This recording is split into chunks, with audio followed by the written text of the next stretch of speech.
کیا کسی حکیم کو اپنے مریض کو ساتھ بٹھا کے اس کی ویڈیو بنانی چاہیے، اس کی مرض کو لوگوں کے سامنے نچھاور کرنا چاہیے، اس کی بیماری کا پوری دنیا میں ڈھول بجا کے بتانا چاہیے، اس کے جذبات سے کھیلنا چاہیے؟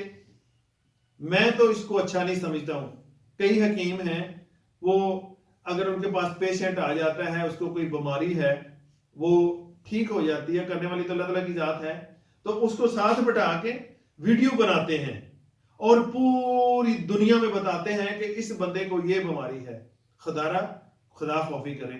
آپ کے سامنے ایک مثال ہے، ہمارے جو کراچی کے تھے ایم این اے ڈاکٹر عامر لیاقت صاحب، ان کے راز تھے، میاں بیوی کے راز ہوتے ہیں، حکیم اور پیشنٹ کے راز ہوتے ہیں، ڈاکٹر اور مریض کے راز ہوتے ہیں، تو وہ ایسا نہیں کرنا چاہیے، کسی کے راز فاش نہیں کرنا چاہیے، بجائے آپ چھپانے کے اس کے راز آپ فاش کرتے ہیں۔ ڈاکٹر عامر لیاقت صاحب کے کچھ راز تھے اس کی بیوی کے ساتھ، جو اس نے نئی شادی کی تھی۔ میاں بیوی کے 100 راز ہوتے ہیں، ڈاکٹر اور مریض کے راز ہوتے ہیں۔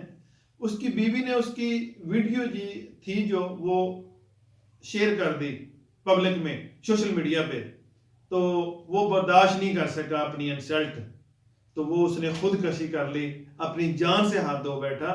تو پلیز میں ایسے طبیبوں سے، ایسے حکیموں سے ریکویسٹ کرتا ہوں، کسی کے جذبات کو مجروح مت کریں، کسی کی بیماری کا ڈول مت بجائیں۔ ایسی ویڈیو بناتے ہیں، آپ کے راز فیش کرتے ہیں، ان سے آپ بچ سکیں اور ایک آنے والے مشکل ترین وقت سے آپ بچ سکیں۔ اسی کے ساتھ میں اجازت چاہتا ہوں، ملتا ہوں نیکسٹ ویڈیو میں، تب تک کے لیے خدا۔